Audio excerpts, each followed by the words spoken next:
I'm going to go ahead and call the Granbury City Council regular meeting to order. It is 6 p.m. Tuesday, March 3rd, 2026. We're at Granbury City Hall, 116 West Bridge Street, Granbury, Texas, 76048. We are now called to order, and Reverend Davis, if you will give us the invocation, then we'll go to the pledge. Thank you, sir.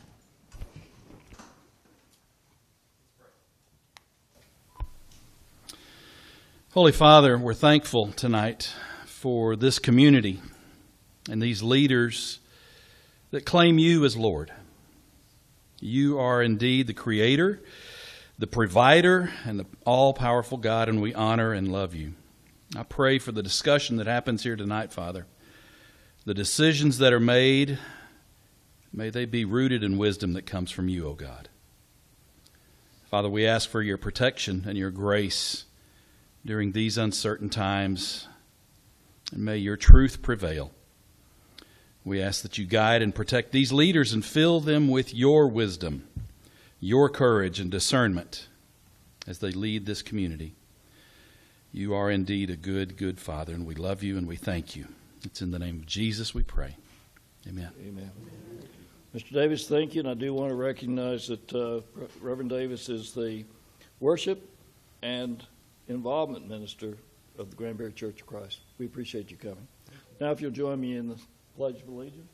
Pledge allegiance to the flag of the United States of America and to the republic for which it stands, one nation under God, indivisible, with liberty and justice for all. The Texas pledge. Honor the Texas flag. I pledge allegiance to thee, Texas, one state under God, one and indivisible. Okay. We're going to move right into proclamations, and these proclamations are what this community is all about. So I'm going to come down front.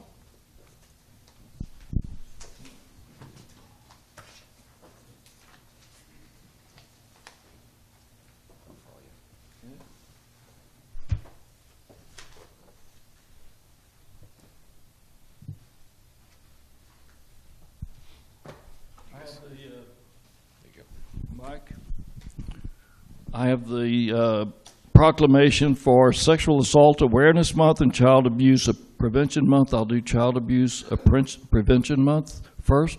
Would some of the representatives want to come forward? Help me with this. Thank you.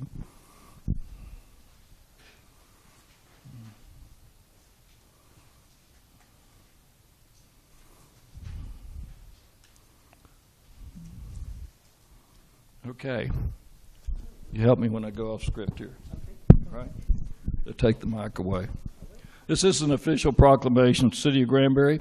Whereas children represent the hopes and dreams of the future and deserve to grow and thrive in nurturing environments free from fear, harm, and victimization.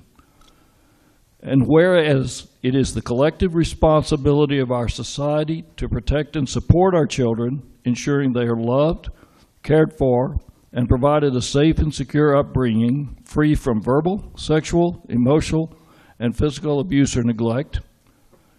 And whereas in our community, dedicated individuals and organizations including Mission Granbury, CASA of Hood and Somerville counties, Biloxi River Children's Advocacy Center, Kids Armor of Hope, the Hood County Crimes Against Children Task Force, the Hood County Sheriff's Department, and the Granbury Police Department work tirelessly to prevent child maltreatment and provide essential support to families in need. And whereas the success of child abuse prevention efforts depends on strong partnerships among families, social service agencies, schools, faith-based and civic organizations, law enforcement agencies, and the business community. Now therefore, I, Jim Jarrett, Mayor of the City of Granbury, do hereby proclaim the month of April 2026 as Child Abuse Prevention Month in Granbury and urge all citizens to join in dedicating their energies to cherishing our children by helping them grow and develop free from victimization so they may mature into successful adults. And furthermore, I urge the community to join Mission Granbury and CASA of Hood and Somerville counties by participating in Paint the Town Blue, during the month of April by displaying a blue ribbon, light, or sponsoring a CASA blue flag. And this is given under my hand on this third day of March 2026. Thank you. Thank each and every one of you. Which one of you is going to speak? Oh, it's going to be over here, I can already tell you. Probably. Well, thank you. We always look forward to Child Abuse Prevention Month, but also ask that you don't forget that children are being abused 11 months of the year in addition to Child Abuse Prevention Month. But this gives us an opportunity to put pinwheels all over the community, tie blue ribbons, and we just urge you to do it as well and appreciate the flags that go up. We'll be putting our blue ribbons back on the corners here at the square, and just appreciate your support for what we do because it's something we're all passionate about and thankful that this community backs us and is so supportive of it. Thank you. Thank you. You sure? You guys? I'll talk on the next one. Okay. That's one way to get out there in front. Well, thank you. Thank you very much. You won't be in the picture. Oh, there you go.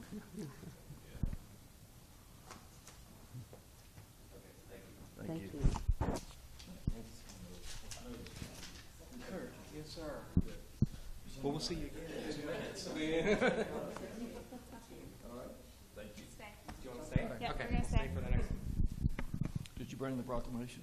You have a Oh, okay.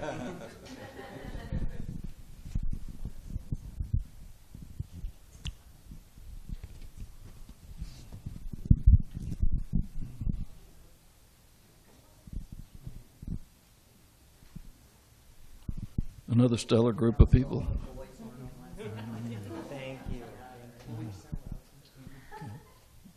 Thank you. Now? Okay, all right, good.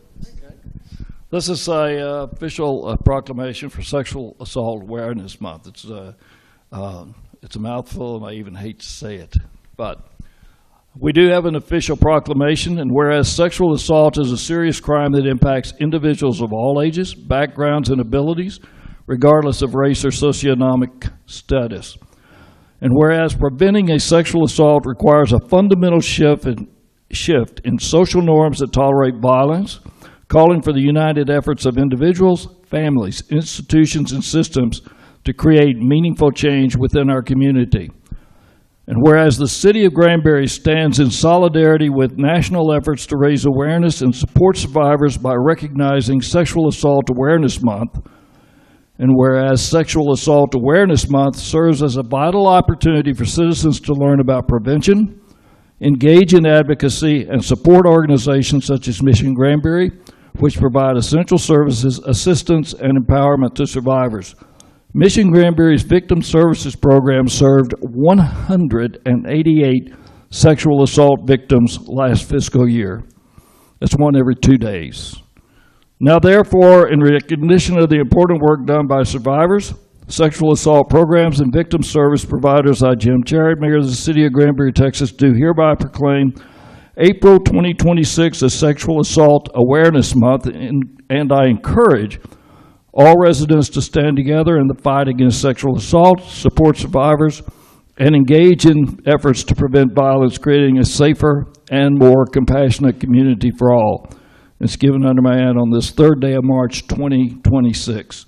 Thank you. Thank you, ladies. I'm going to give this to you. Thank you, gentlemen and ladies over here. This is so important to the community, and your efforts should not go unrecognized and hopefully unrewarded. Who's going to be speaking? Kurt said he would. So excited. Thank you, Mayor, and thank you, City Council members, for that proclamation. As Margaret so eloquently put it, just like child abuse, sexual assault survivors incur this 24/7, 365. So we appreciate any recognition we get. We are very thankful for all of the city does to help us meet the mission, and just encourage everybody to keep that first and foremost and do anything that you can to support and assist these very brave women and children that suffer through sexual assault. Welcome to the community. Thank you. Ladies? Sushi. No, I'm not talking. You're not talking. I know you think I was going to.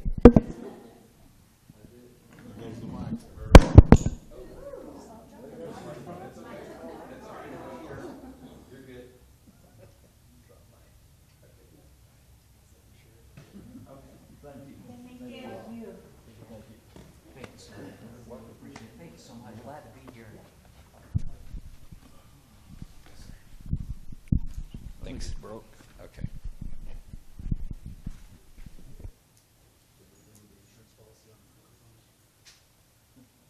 That's not safe. Okay, moving to number 5, we have public comments on agenda items. For non-public hearing agenda items, Ms. Walker, do we have anyone? No. 4.3, sir. 4.3. All right, I'm going to back up. Mr. Kaufman, I think we have some encouraging statements to recognize city staff. Yes, I do. Thank you. I would like to recognize some new employees to start with. John Copeland has come here from the U.S. Army as a retired colonel, began last Thursday as the assistant city manager. So I want to make sure make that announcement to the public and welcome him.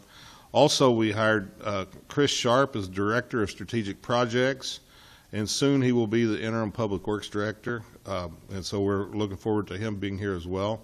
And Chris has come to us from the Panhandle region. He's former city assistant city manager and CFO and Director of Finance for the City of Canyon, and after that he went to Amarillo College for a stint, and we're lucky to have him move to Granbury and be a part of our team. Ty Gregg was promoted in the police department from patrol officer to corporal. We want to make sure you recognize that. Robert Bright was a patrol trainee, and now he's full-time patrol officer. So that's a great accomplishment. We're staffing up at our police department, and we're giving young people opportunities to move up the ladder there. Also, Arbery Edwards in our permitting and inspection department recently received a code enforcement officer license. So it makes 3 code enforcement officers that we have licensed in our department. Very, very hard to do. We're cross-training these gentlemen. Arbery is also a plumbing inspector, a building inspector, and those take licenses, so we're appreciative of that.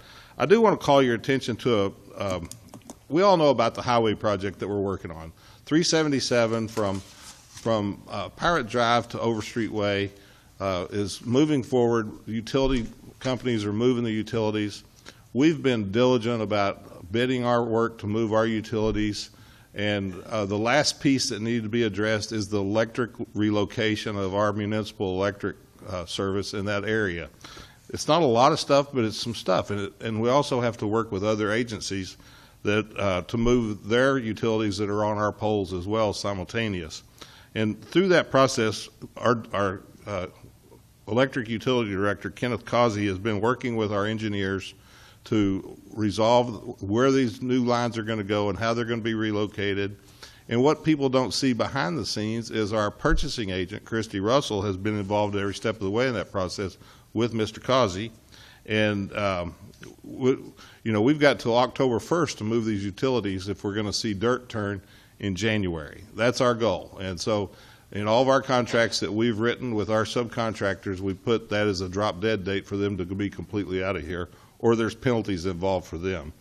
But Christy Russell on the electric side has been working, and what we did is we worked through Kenneth and the engineers on right-of-way acquisition to put new poles in places and new power lines where we need easements, and we discovered that if we would change 2 of the poles to a heavier, real rigid pole, not a wooden pole, but a metal pole or a concrete pole, it didn't need as much right-of-way acquisition. So we're able to save some money on the right-of-way acquisition.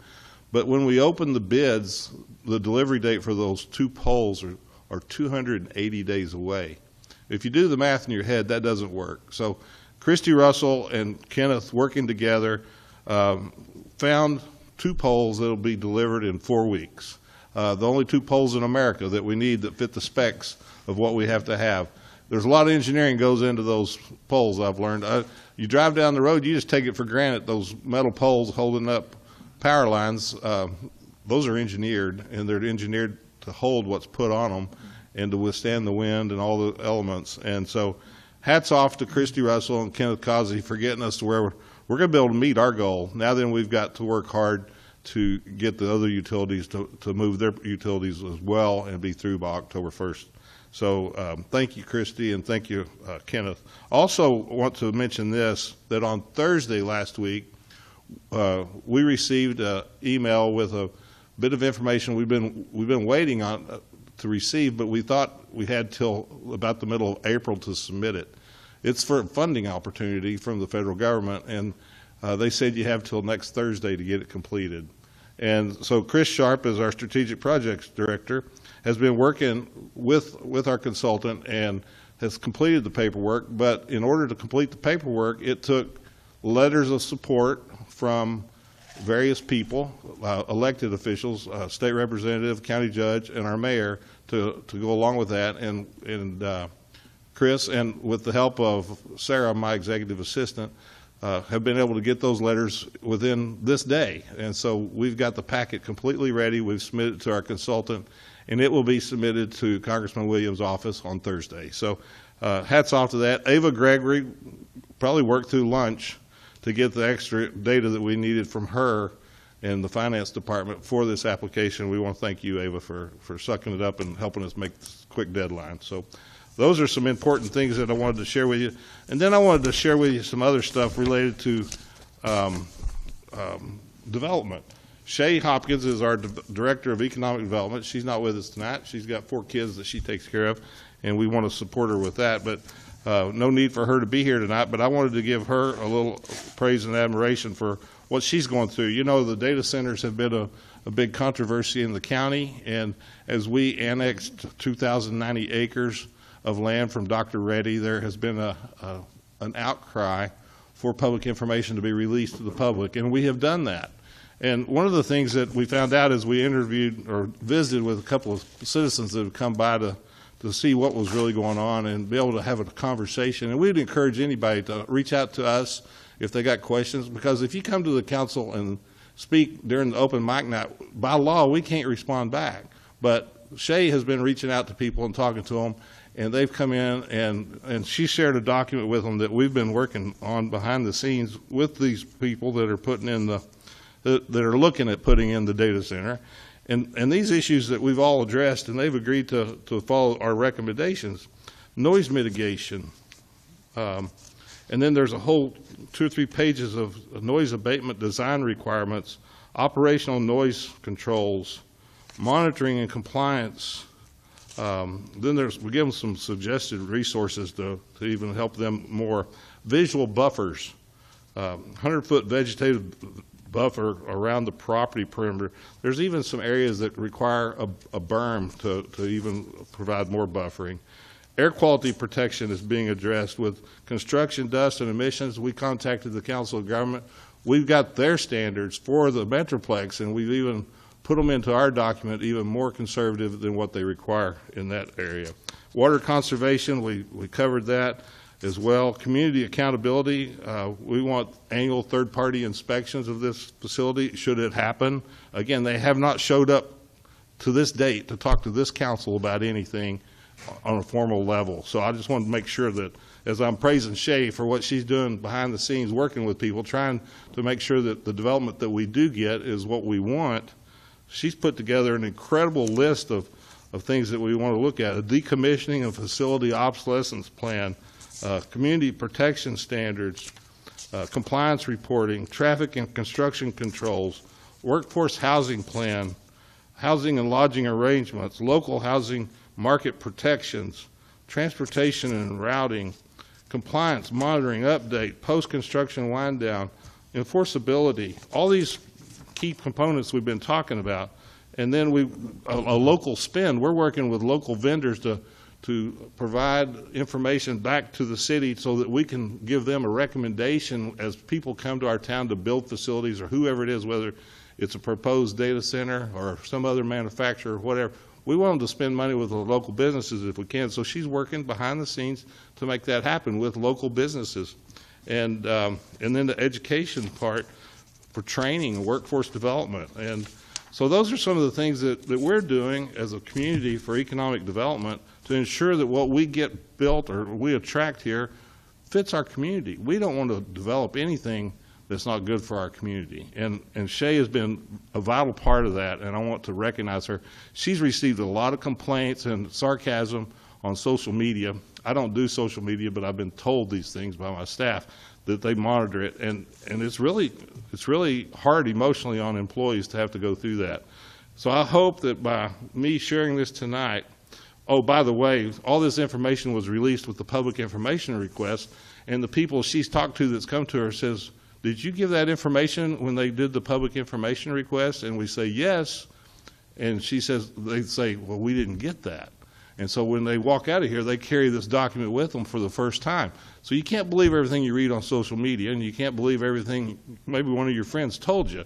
This is important stuff, and we're trying to be a credible operation, and Shay is adding to that credibility. So thank you, Shay, for putting up with the hate that's out there on social media, but more importantly, thank you for protecting our community and making sure that the standards that we want for our community are enforced. So that's all I've got for employee recognition tonight. Thank you for your time. Thank you, Chris. Council, other comments? No? Are any of the promotions or certifications, or any of those individuals here? I would, if you are, would you please stand? They are not. They're not. John and Chris, would you please stand, at least so we know who those people are that are helping us move into the future? Yeah. Thanks, Carl. Thank you both. They still have hair. See, I'm a good. Well, yeah. And I would also like to apologize for our monitors. We got new ones ordered. I don't know why they're on the blink, but they're on the blink. So. I got my book. No, they're not the new ones. Thank y'all. Okay. I've already asked about the public comments. We have no one that's signed up for that. So we'll go to the consent agenda.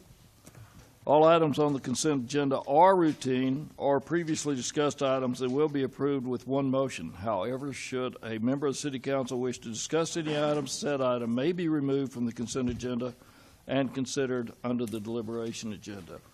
Council, I know that each of you have looked this over. Do you have any items that you would like to bring off this agenda? Have further discussion? Anything? Do I hear a motion to pass the consent agenda as it is? So moved. Mr. Wadley makes a motion.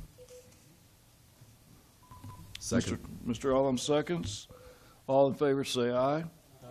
All opposed say nay. Consent agenda is passed 6-0. Okay. We'll move to the deliberation agenda, 7.1, and this is a public hearing, and our process is to have the staff make their presentation on this. We'll open up the public hearing. People that have asked that are in the audience that would like to speak to it may, and certainly those people that have already signed up to speak on that, we will call. And I understand that the individuals who are here making this request, Mr. and Mrs. Sherman, are in the audience and would be happy to speak if any of the council needs. Okay. I'm here. Paula Sherman's here. Yes. I thought Tom and Paula Sherman. Right. Okay. Thank you. And Mr. Coffin?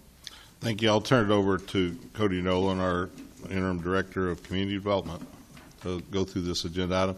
And again, I apologize for your screens not showing what the citizens are seeing, but you have the information in your iPad should you need it electronically.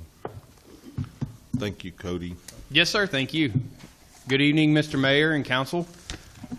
This property is located at 105 South Hawthorne. However, it is being proposed to be adjoined to the property just to the north of it on West Pearl. The current zoning is R10 residential, and it is 0.255 acres. It is not currently platted, and like I said, it is to be combined with Lot 1031 of West Pearl if the zoning were to be approved.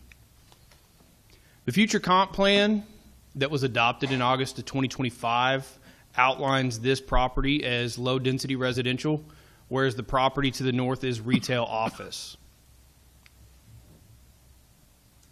And these are actually our very neat rip-out sheets that came with the new comp plan that kind of give you all a breakdown of what is applicable to each land use category that they identified.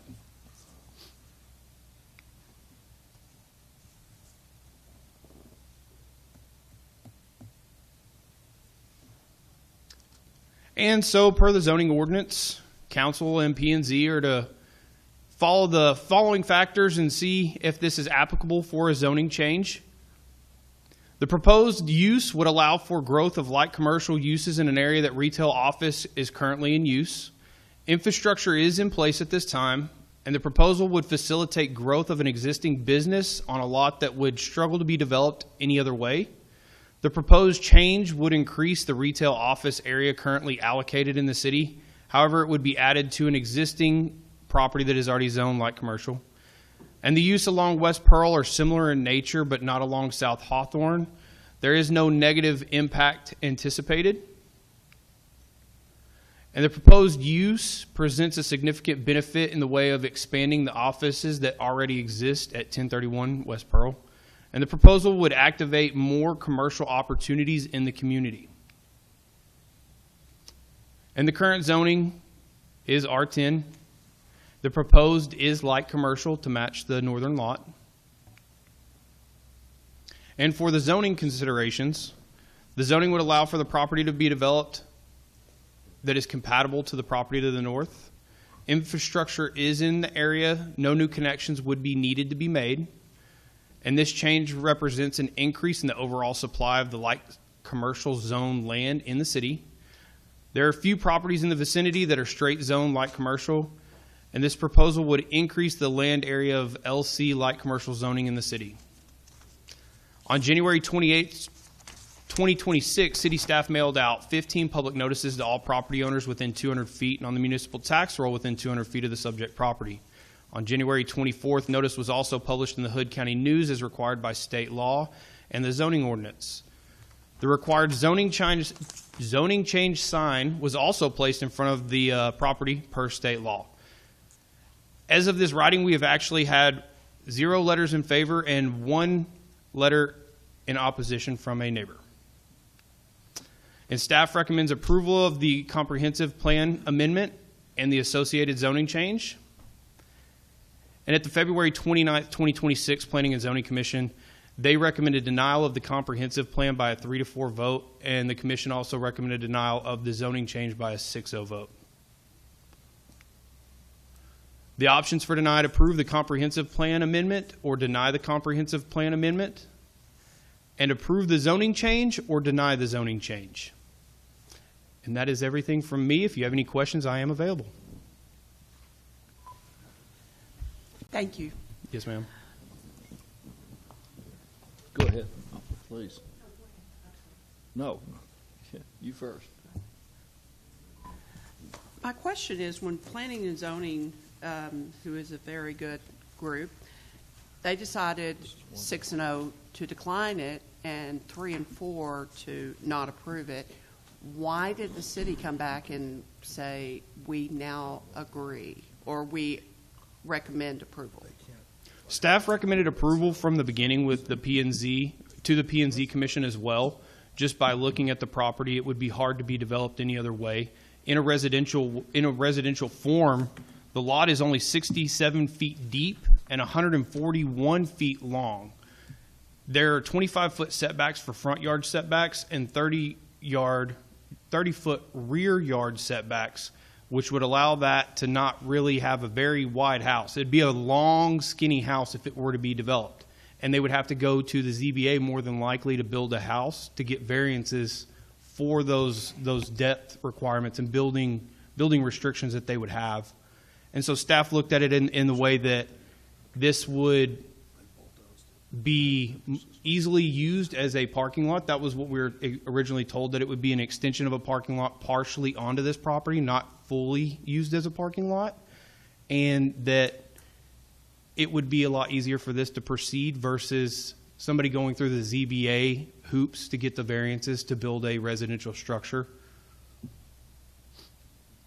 So are they still proposing a parking lot exclusively? There was, at this time, from what was said in P&Z, is that the parking lot has been extended to the depths that it would need. They just want to include this into the property because they already own it. Now, in order to plat this into one property, it has to be zoned the same. And in order to have it zoned the same, it has to have a matching comp plan that the comp plan approves for a light commercial use or zoning. And so we can't plat the property legally with split zoned across the property lines where it currently sits. So it would all need to be matching zoning for one lot. So to be clear, this is not an extension of the building, this is simply parking lot. Yes, ma'am, that was what was originally expressed. Okay, thank you. So, I'm sorry, did you have a question? Go ahead. No, go ahead. I want you Okay, guys to go. with those setback requirements that we've talked about, if they don't get variances, because I'm not a fan of a variance right there. I've reviewed this case. I looked at P&Z. I went and drove the block. The house across the street from it, from this property, already has variance, and they're built right up on the street. If this was to stay residential and somebody was going to develop, they'd be right up on the street too. And so it provides for a very narrow corridor. It would also, the parking situation is that is a 4-person office. It has about 6 parking spaces. And so we get what I keep seeing is a situation where they need to have customers parking up and down the street. They're not going to park on Pearl, so they're going to park on Hawthorne, right up on those houses that are at the edge of the street, creating quite the bottleneck. And I believe that's the option if we keep this residential. Would you agree with that? I would say that that's a likely chance. If this business were to be flourishing and having similar office hours and having staff for each rented out unit as well as clients or customers, it could get very congested quickly. Yes, sir. And if we keep it residential and they don't go through the process of getting variances, we're looking at, if it ever gets developed, we're looking at a house that, if I remember you said in P&Z that it might be 12 feet deep? Correct. So a single wide? Yes, sir. Okay. Thank you. Okay. Was the letter in opposition the house across the street or the house to the south? It was the house south and across the street, down 2 doors. Right. Across the street and down 2 doors. Oh, so the one right across the street didn't oppose to it, and No, the sir. one immediately south didn't? She's here. She's going to talk. Okay. The It's this one over here. Yes, it's that one, and I think that the one that's right across from that, Bruce, it's no longer there. It's been bulldozed. No, maybe you're talking about this one. Right. He's talking about that one being bulldozed. This one is That south. lot's for sale by owner. And the when you get over to the corner of Pearl and South Lancaster, do you guys want to speak? I'm not being rude. Do you want to speak or? Oh, no. Okay. But you get over to South Lancaster, that house on the corner of Pearl and South Lancaster has also been, there's nothing there. It's down. It's been rezoned, and that is a large lot that is cut in half with light commercial on the front of the lot, the Pearl facing, and then residents R8-4 on the south side. That would have to be, my understanding is that would have to be zoned either light commercial or residential. You can't have a split zoning like that on a plat, on a lot. Correct. If they were going to plat that into one whole lot, yes, sir, Right. they would have to have a zoning change that would be agreeable to either light commercial fully or residential fully. And my assessment is that our comprehensive plan says up and down Pearl Street here is light commercial. Correct. Yes, sir. Retail office. Yeah. Okay. Okay. Other questions? Councilwoman Parker? Bruce? Wedley? No? Others? Yeah, we're going to open up the public hearing. Okay? All right. Everybody good? Okay, I'm going to go ahead and open the public hearing. And I have one speaker, Mrs. Nikki Sobchak, correct? Okay.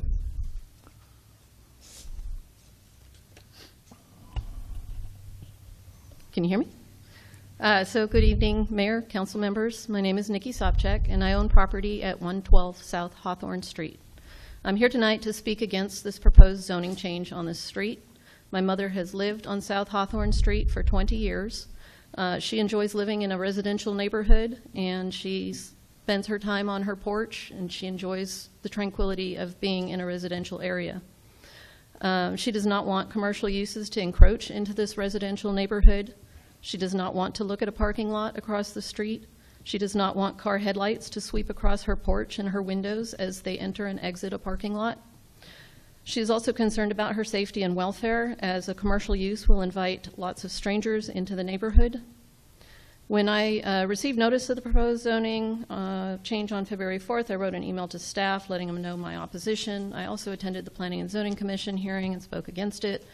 At that time, I heard the applicant state that there was no immediate plans for the property. She simply felt that it could be more sellable in the future if it was zoned commercial. There are currently at least 5 vacant commercial properties on this 2-block stretch of West Pearl Street that are either for sale or for lease, representing an approximate 28% vacancy rate. There's no need for additional commercial capacity at this time in this area. This proposal is incompatible with the residential zoning to the south, east, and west of this site, and it is inconsistent with the recently adopted future land use plan. The Planning and Zoning Commission voted unanimously to recommend denial of this rezoning request, and I respectfully request that you follow their recommendation and deny this proposal. I also wanted to address the comments about parking and that site being too small for a house. There was a duplex on that property up until a few years ago when it was demolished. So it's quite possible to build a structure on that property. We would support variances necessary to do so. There's also property to the south that's currently for sale and vacant residentially zoned property to the east that could be combined with it for future development. As far as parking, the existing business on Pearl Street is a very small building. Just because they've chosen to rent to 4 different businesses doesn't mean that that's the only use for that building. I've never seen a congestion in parking. I go by there every single day. I don't even see one car in the parking lot. So the idea of spillover onto Hawthorne Street, that's just nonsense. It's similar in size and parking to other businesses all along West Pearl Street. So the need to expand, I don't see the argument for that. Yeah, I think this is speculative, and I don't want to see, I mean, we don't know what might go there if it's sold as a commercial property. Somebody could develop anything there, so thank you. Thank you. Do we have others who would like to speak? Sure, if you would like to speak. Sure, yes.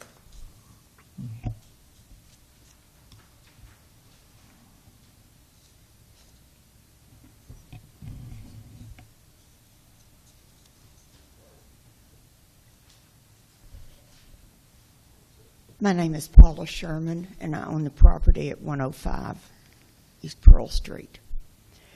What I said at the Planning and Zoning Committee is that I would like it zoned like commercial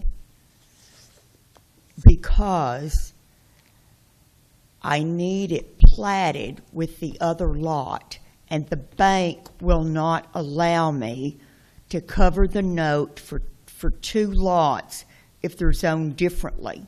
They have to be the same. But I also stated that I don't plan on making it a parking lot. I have sufficient parking. I just want it zoned for future planning. I don't plan on selling that property for at least 10 years. I plan on working for another 10 years. And then when I sell it, it will all be sold together. I don't know what a future owner might do, but I have no plans on extending my parking lot. Nothing's going to change. I just need the zoning change. Anybody have any questions, or can I make it any clearer? Mr. Ellum? Yes. So the talk about it being a parking lot in the future, that is still strictly speculative. Is that correct? Absolutely. I have not talked to any future owners. I have no idea. I think it would be an attorney that would want to buy that, I suspect, because attorneys are buying up the lots up and down that. And I would think that if they bought it, they would want to extend their parking lot because they would be a lot busier than I am. I have sufficient parking for my property usage. I have 4 tenants, but none of us are there at the same time. We come and go at our own set hours. And so, yes, she's correct. There may only be 1 car there, 3 cars there, 4 cars there, but we've got sufficient parking. I don't need to incur the expense, or I just don't need to do it. I don't need to do anything. I just need the zoning change, and I desperately need it. And I don't think the Planning and Zoning Committee understood that. I think there was some misconception as to what I planned to do, and that's where the parking lot came up, is that I plan on making a parking lot right away, and that is simply not the case. I don't plan on doing anything with it until I sell it 10 years from now. Right. Okay. And was I correct that there are 4 offices in the building? I have 1 office. It's 1 building, but within it, there are 4 offices. I take 1 office and I lease out the other offices to 2 senior care facilities and 1 real estate person out of Dallas that has his home office in Dallas but wants a satellite office in Granbury. So I've never met the man. He's never there. And the other 2 senior people are there only when they have need for a home office to meet with their prospective client. So the offices are in a part-time use, which is why there's not much not many Absolutely, cars parked there. they are. But that could change in the And future. and I work 2 to 3 hours a day. I work 2, 3, and 4 most days in the afternoon because I do counseling, and I do my counseling in the afternoon. And so everybody's gone by 5 o'clock. And you don't plan on there being any changes to the property for 10 years? No, sir, I do not. Okay. If I'm alive and well, God willings, nobody's going to sell that. Well, God bless. My kids, I don't even think would sell it. I think they would sell it intact to an attorney. Makes sense. Who would then be back up here wanting a planning and zoning change. Ms. Parker?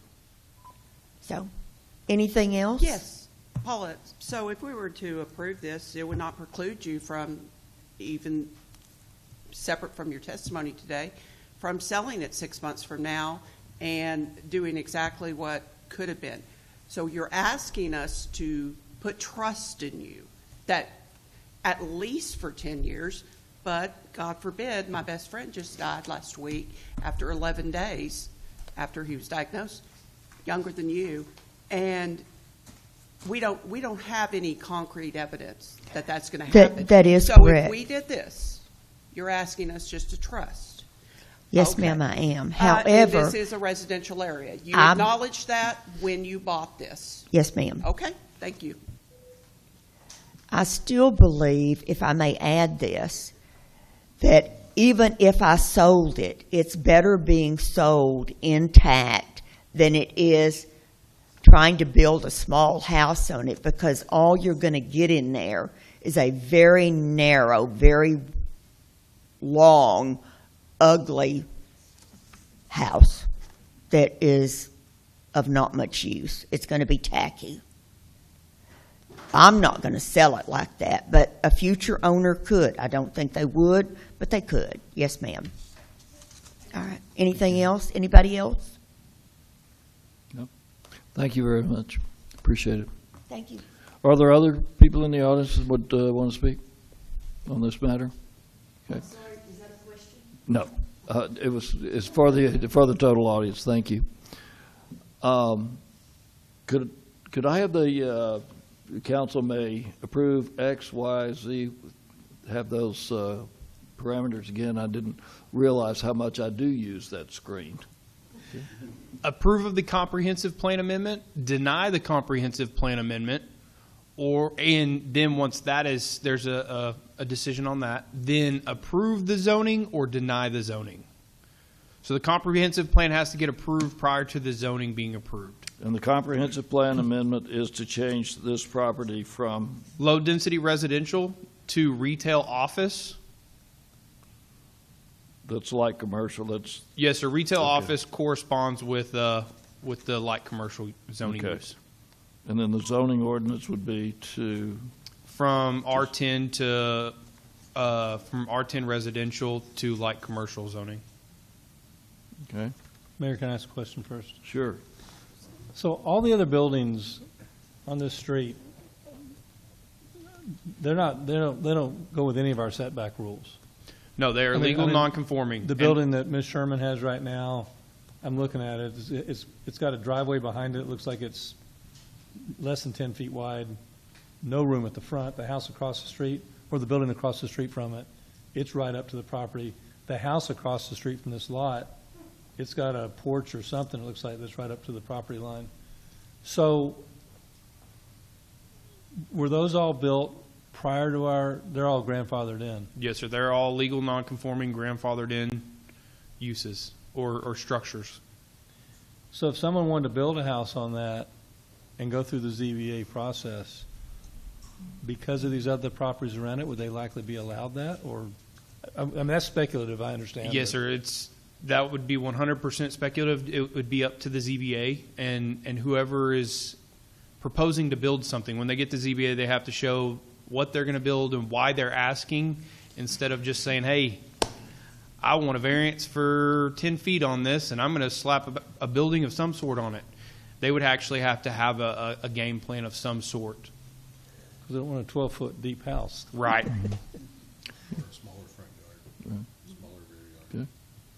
Okay, thank you. Yes, sir. All right, I will close the public hearing at this point then. Okay. Council, other discussions? Okay. Yes, Mr. Ellen? I'm just going to say that, in my opinion, I believe that this lot that's in question was probably zoned incorrectly. The fact that we would have to grant variances for a structure, a residential structure to be on there, to be any appropriate size is not something, the variances are not something that I want to continue down the road, and I don't want to encourage that for ZBA either. As Ms. Sherman pointed out, her office building has very minimal parking, and a future owner could benefit from having a parking lot to keep customers from parking street side. And based on those facts, I believe this is one of those rare times that I'm going to disagree with P&Z. Go ahead, Chris. Mayor, I might just add that even if someone builds another building on there, they're going to have to go to the ZBA. Yes, sir. It doesn't matter how it's zoned, whatever use you put it, they're going to have to go through the ZBA. So you just need to recognize that as well. So. Okay. What could happen to keep it residential is someone buy the adjacent property and then combine that land into it and have a larger subdivision or something like that. Who knows what somebody's going to do? All right. We have, I'm looking at the light commercial, this long strip right through here is already, this one is already zoned light commercial. Right, 2 lots down. The next lot to that between the corner of Pearl and Lancaster is half the lot is zoned light commercial, half is zoned residential. But you can't have an unplatted lot, we can't have that, correct? He's pointing a lot to the east. You think it's unplatted? You think it's platted together? It shows here together, Well, that doesn't have. that doesn't have, that doesn't have lot lines, so this could be 2 lots, Yeah. but this is one. We've rezoned this since I've been here, when Stacy bought it. Okay, so it's zoned as light commercial So I up think here, it's one lot. I think it's a separate lot, okay, but I don't know for a fact. okay. I don't know. There's a little yellow line, I don't know. Mhm. Okay. Council, questions? Anyone have a motion?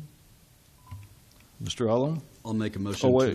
wait, before you go with that motion, we, to vote, to overturn the vote for planning and zoning, we have to have a 3/4 approval. So that's 5 out of the 6. Okay? Just so that you know that. Okay. Mr. Ullum? I'd like to make a motion that we approve the comprehensive plan amendment. Is this a two-motion? Okay. I second that. I have a motion and I have a second to approve the comprehensive plan. All in favor say aye. All opposed say nay. I said aye. Aye, nay, aye. Aye, aye.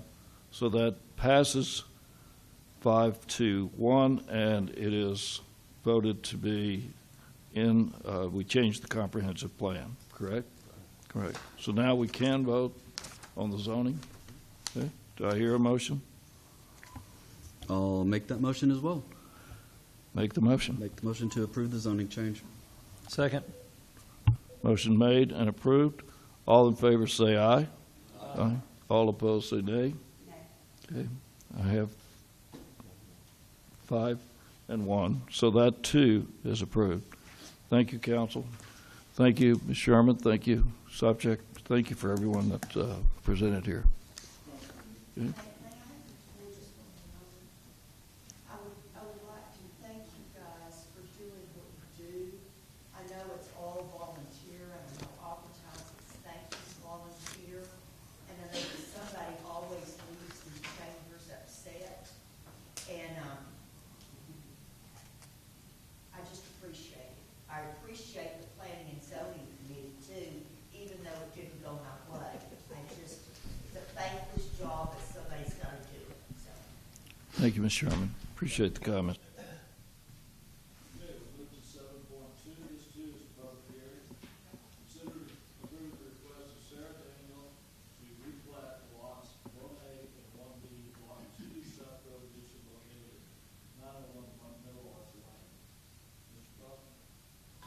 Take it away, Mr. Nolan.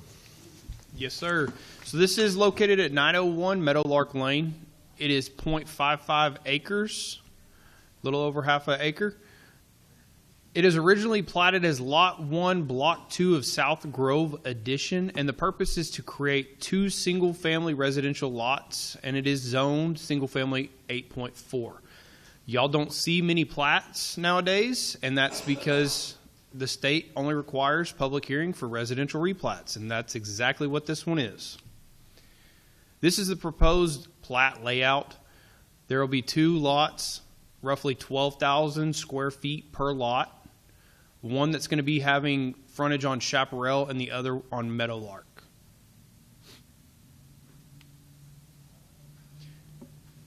And on January 21st of 2026, city staff mailed out 22 public notices to all property owners within 200 foot on the municipal tax roll within 200 feet of the subject property. And on January 24th of 2026, notice was also published in the Hood County News as required by state law and the subdivision ordinance. As of this writing, we have had 0 letters in favor, and we have received 1 letter in opposition. And staff recommends approval of the replat. And at the February 9th Planning and Zoning Commission, the Planning and Zoning Commission recommended approval by a unanimous 6-0 vote. And the options for tonight, approve of the replat or deny the replat.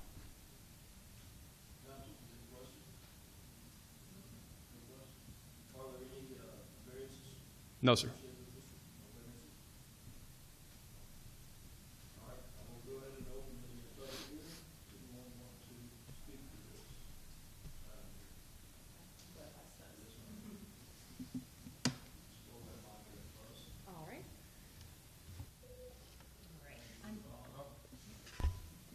There we go.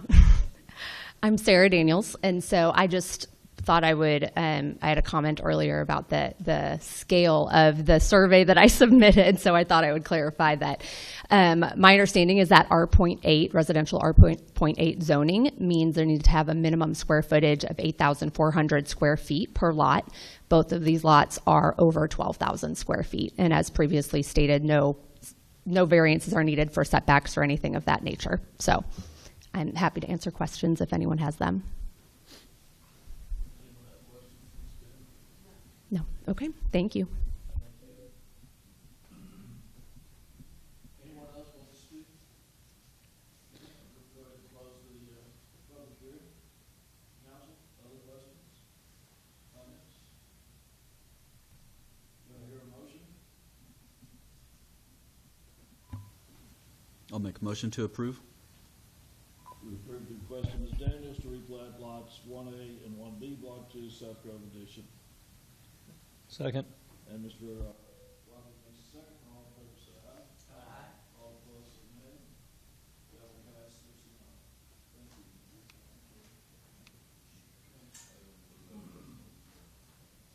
7.3 is also a public hearing. Consider adopting ordinance number 26-22, approving the request of Mike Pender for a specific use permit to allow parking lot truck located at 5901 US or East US Highway 377. Mr. Carl. Before I turn this over to Mr. Nolan, I'll just say that this is a renewal for an SUP for an existing business. That this is the second time we renewed this SUP, so I'll turn it over to you, Cody. Yes, sir, that is correct. This is the second time that this has been renewed, so this will be the third public hearing for this SUP that has been heard in this council chambers. This is located at 5901 East US Highway 377. It's 4.5 acres, and it's lots 7 through 13 of the GO edition. The SUP is requesting for parking lot truck, which is for their 18-wheeler grass delivery for Tritex Grass. It is zoned heavy commercial, which allows for truck parking with a SUP. And this is the proposed site plan from the original SUP.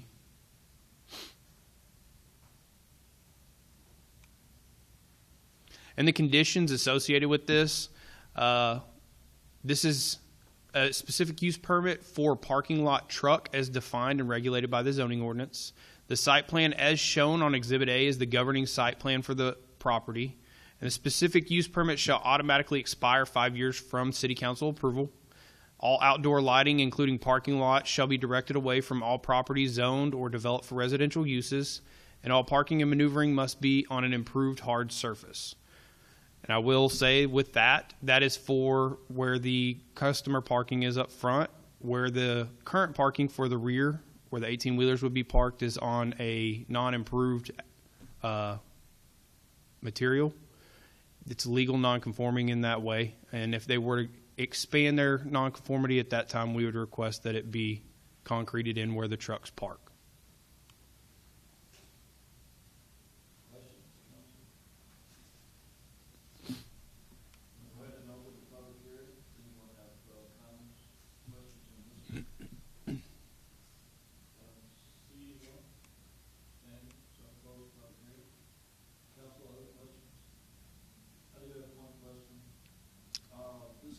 Mr. Mayor, I think your mic's off. Your microphone, Mr. Mayor. Okay. This is for lots 7, 8, and 9, 10, Yes. 11, 12, and 13? Yes, sir. All right. And the photo shows, is that the non-conforming? It looked like it would be on 7 and 8. Yes, sir, in the rear. Okay. So that, you know, I'm looking at the white. It looks like white, looks like trucks. Yes, That sir. is a non-conforming Parking area, yes, sir. parking It's area. not to the concrete area that we typically request. And since this has been the standard for the past, I believe, 2017 from the original, that is what we're moving forward with, a legal non-conforming parking area. But if they moved into 7 and 8, they would have to have conforming in at least that portion, correct? Yes, sir. When they start moving and broadening out their area, that's where the parking concrete would need to be. Okay. Okay, good. Can they use asphalt? Any improved surface, yes, sir. Okay, I just wanted to make clear that. Okay. Yes, Mr. Wadley. Do you have a question? Okay. Others? No other question? Do I hear a motion? Mr. Mayor, Mr. Overdeer. motion to approve the SUP with conditions.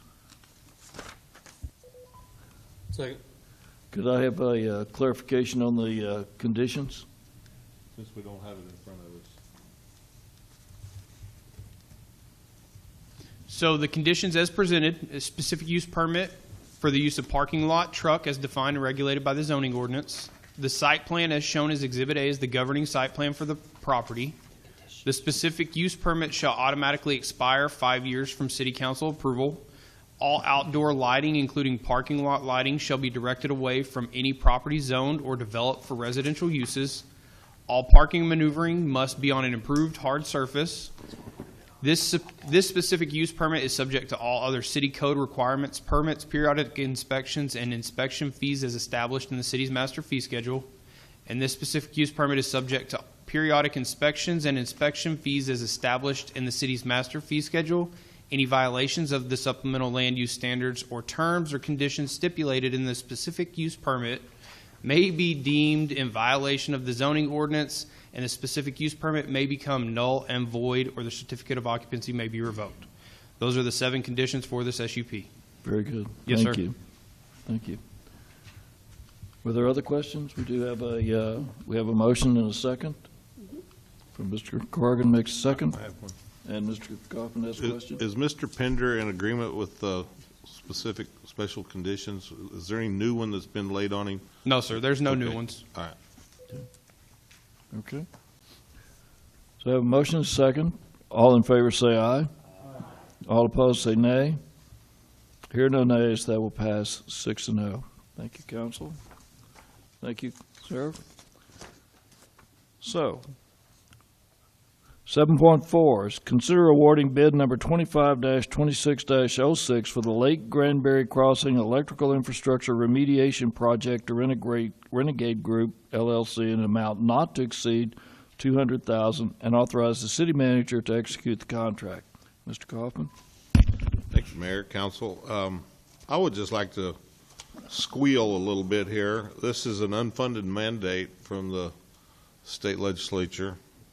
Back in 2019, there were some Boy Scouts that were killed by a low-hanging power line over a river while they were canoeing or something in the river, a sailboat, and it killed them.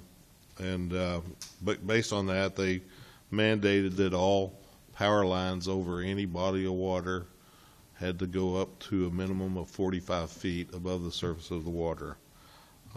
So we've been working towards that since that date, and we took bids last year. We've taken bids, and we finally have got a bid that we're willing to present to you tonight, and the cost is a little less than $200,000. You can see the bid packet in your agenda packet there, and I would just say that we've added a little bit to it in case there's a contingency that happens. But Kenneth Causey's here to talk to you about it if you need to ask questions. But I just wanted to lay that out, that it's an unfunded mandate. Our line has not been a hazard. It's at 35 feet, I believe, which is the old standard. And there's not going to be any sailboats go through Lambert Creek because there's a bridge that prohibits anybody from the lake with a sailboat getting in there. So, but it's a thing we have to do to maintain our not be fined by the Public Utilities Commission of Texas, a $10,000 a day fine. So we're trying to comply. And Kenneth is here to add to it or take away from it. I don't know. Now, y'all have any questions? No questions? Thank you, sir. I have one. Mr. Wadley has a question.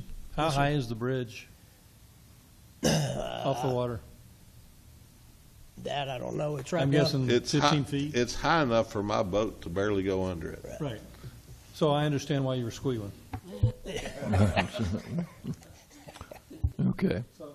My point was, we have a bridge, it's the Pearl Street Bridge right there, Yes, sir. and it's, let's say 15 feet, or Yes. not even that underneath it.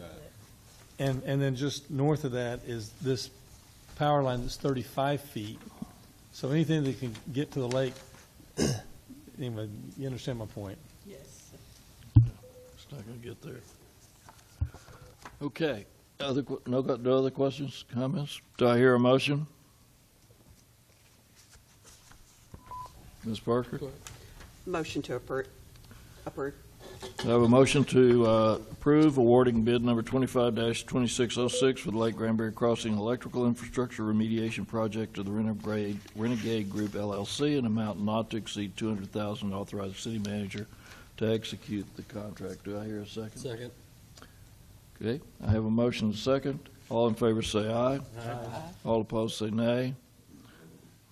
I hear no nays. That too will pass 6-0. Okay. 7.5 is consider appointing a new member to the Charter Review Commission to fill a vacant seat. And we have 2 applicants. We have how many openings, Mr.? One. We have 1 opening, and I think we do not have to have just 7, correct? Is that what I understand? Yeah, that's correct. And being that this this commission is pretty important, I would ask that you appoint both applicants to the commission. Is there discussion on, And that's legal, I guess. Mhm. Okay. Yeah. Thank you. except for new members? Yes. Okay. So do I hear a motion to appoint both Mr. Steve Fortner and Mr. Kevin Watson to the Charter Review Commission? So moved. Mr. Wadley makes a motion. Second. Mr. Olam seconds. All in favor say aye. Aye. All opposed say nay. That passes 6-0, and we thank Mr. Fortner and Mr. Watson very much for giving of their time and energy and intelligence on a very important activity that we do, every 4 years or so? 4? Every 4 years.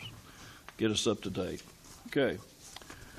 The last item is it's my item number 7.6. And it is the mayor updates city council to consider action on the current status of the Hood County District Attorney investigation of HCAD and use of excess funds and budget additions without authority from the Texas entities as required by the provisions of the Texas Tax Code.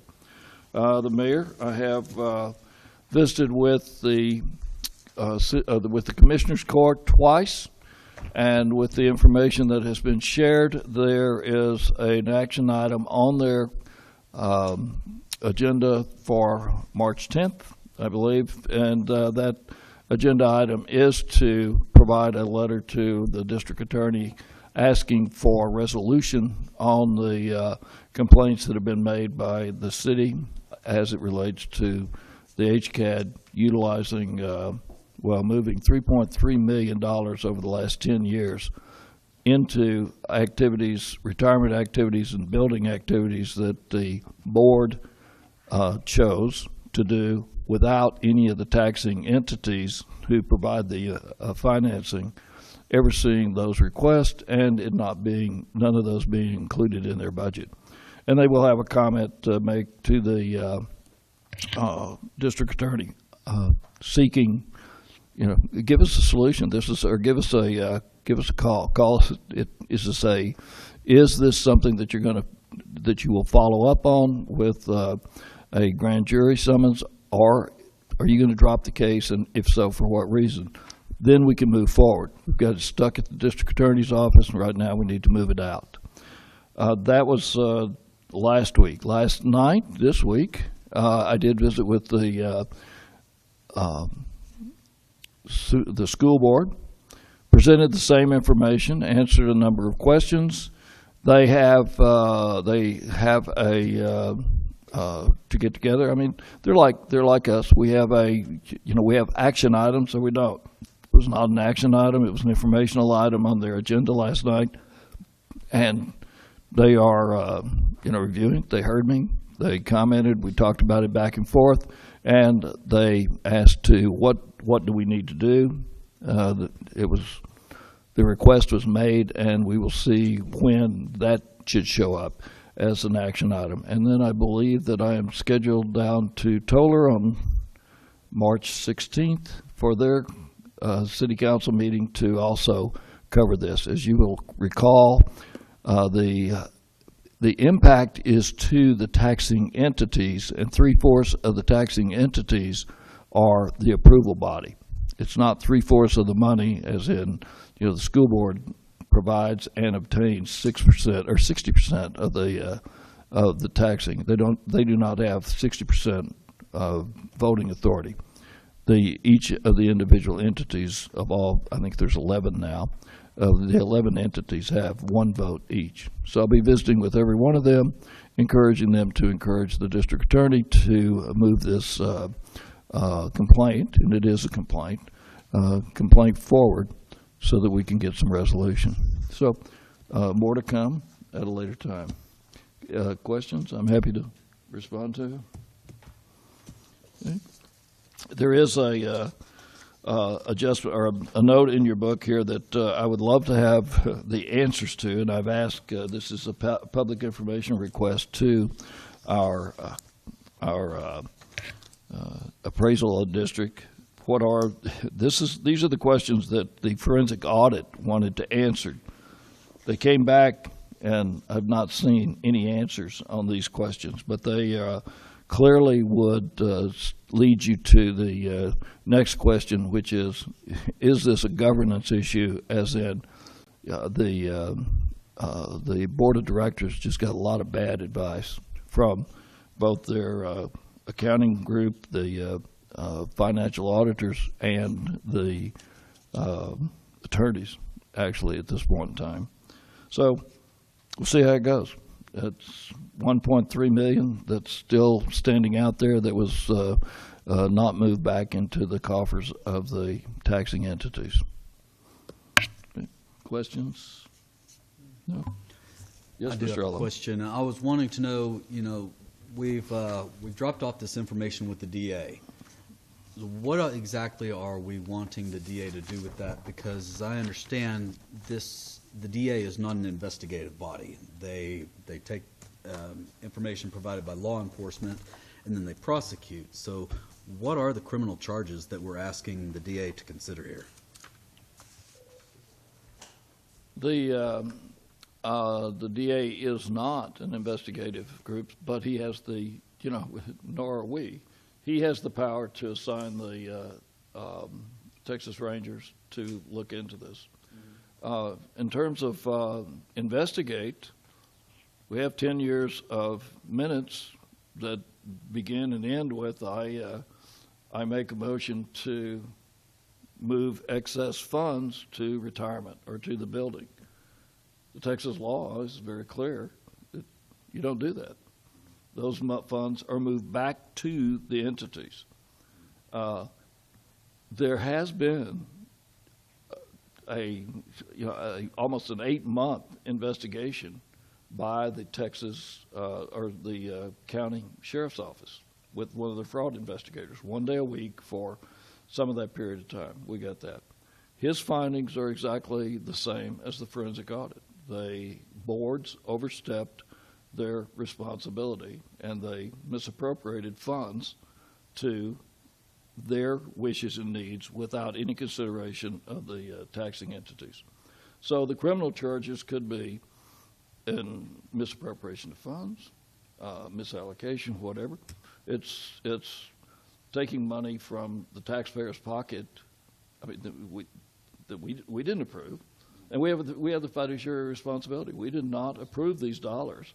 These dollars were moved into. I mean, if they went to retirement, they could have gone to a new pickup truck, a Raptor or something like that. So it's asking the district attorney to uphold the Texas tax code. So just to follow up on that, we would want the district attorney possibly to get the Texas Rangers involved? It's up. I'm not going to tell the district attorney how to do his job. Oh, okay. But I was under the impression... The last time they got the Texas Rangers involved, there was a check written for 1.9, or many checks totaling 1.9 million within minutes of when the Texas Rangers showed up. But it was all, we were going to do that anyway. Sure you were. Okay. Yeah. You bet. All right. So we will move now to, unless there are other questions or comments? No? We'll now move to number 8, citizens' comments on matters not on the agenda. We have no one who signed up. We invited lots of people. I invited lots of people last week. Yeah, they didn't come. Okay.